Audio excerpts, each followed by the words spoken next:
Hello বন্ধুরা, কেমন আছো সবাই? আশা করি সবাই ভালো আছো, আমিও ভালো আছি। আমার আজকের রেসিপি সিমই। আমি যেভাবে সিমইটা তৈরি করে থাকি সেটা আজকে শেয়ার করেছি, আশা করি তোমাদের ভালো লাগবে। তো দেখতে থাকো ভিডিওটা। প্রথমে আমি কড়াইটা গরম করে নিয়েছি, তাতে দিয়ে দিলাম সাদা তেল। আজকে আমি সাদা তেল দিয়ে সিমইটা ভাজবো। ঘি দিয়েও করা যাবে, তবে আজকে আমি সাদা তেল দিয়ে করছি। তেলটা আমি দেওয়ার পরে দিয়ে দিলাম সিমইটা আমি একটু ভাজবো নাড়াচাড়া করে, একটু গোল্ডেন কালার হয়ে আসবে ততক্ষণ পর্যন্ত ভাজবো।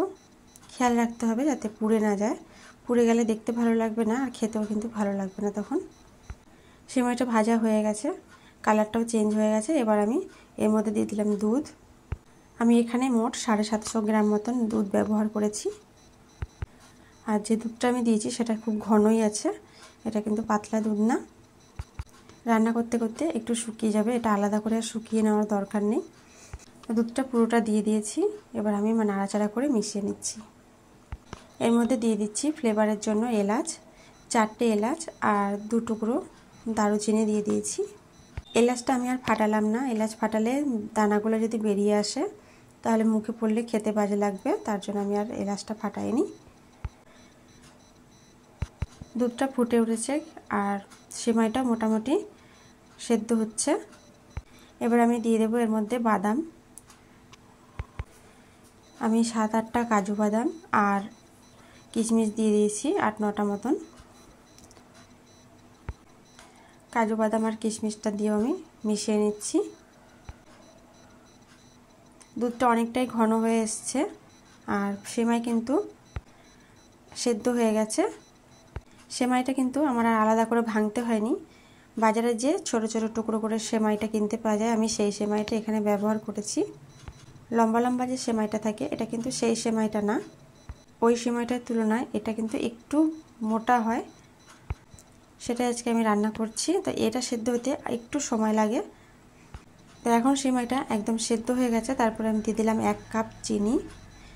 আমি নিয়েছিলাম 1 কাপ সেমাই, 1 কাপ সেমাইয়ের জন্য একদম আমি 1 কাপ চিনি নিয়েছি। চিনিটা দেওয়ার পরে কিছুক্ষণ জাল করে নেওয়ার পরে দিয়ে দিলাম লবণ। এখানে 1 চিমটি লবণ দিয়েছি। ব্যাস, সেমাই কিন্তু একদম রেডি হয়ে গেছে। এবার আমি এটা নামিয়ে নেব, আর কিন্তু জাল দেব না, কারণ এর থেকে বেশি ঘন করলে ঠান্ডা হয়ে যাওয়ার পরে কিন্তু একদম শুকিয়ে যাবে, একদম টাইট হয়ে যাবে, তখন খেতে ভালো লাগবে না। তার জন্য আমি এই সময় নামিয়ে নিচ্ছি।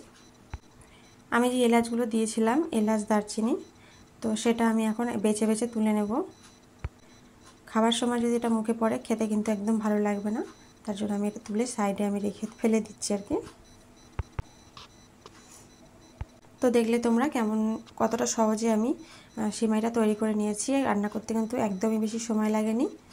যে কোনো অনুষ্ঠানে বা বাড়িতে যদি কুটুম আসে চট করে কিন্তু এটা করে নেওয়া যাবে, এতটাই কম সময় লাগে। তো সিমাইটা আমি এখন অন্য বাসনে বেড়ে নিচ্ছি। একটু গরম অবস্থায় আমি বেড়ে নিচ্ছি। ঠান্ডা হয়ে যাওয়ার পরে ফ্রিজে রাখবো, তারপরে রাখার পরে কিছুক্ষণ পরে বার করে আমি পরিবেশন করব। তো এখন আমি এটা বেড়ে নিচ্ছি। আমি সামান্য একটু বাদাম দিয়ে ওপরে সাজিয়ে দেব দেখতে ভালো লাগার জন্য। ভিডিওটা ভালো লাগলে আমার পাশে থেকো। এতক্ষণ আমার পাশে থাকার জন্য অনেক ধন্যবাদ। সবাই ভালো থাকবেন।